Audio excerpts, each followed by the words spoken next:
300 pamilya ang nawala ng tirahan matapos masunugan sa Barangay Addition Hills sa Mandaluyong.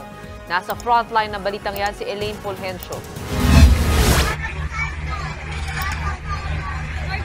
Sa cellphone video na ito, makikita ang malaking apoy na tumutupok sa mga bahay.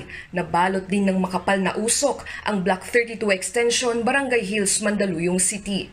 Sa inisyal na investigasyon ng BFP, pasado alas 6 ng umaga nitong linggo, sumiklab ang sunog na umabot sa ika-5 alarma.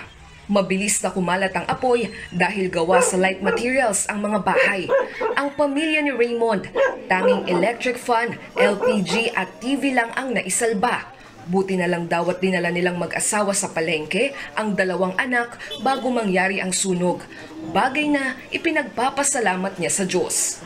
Alam ko po, pagsubok lang ito ng Panginoon sa amin.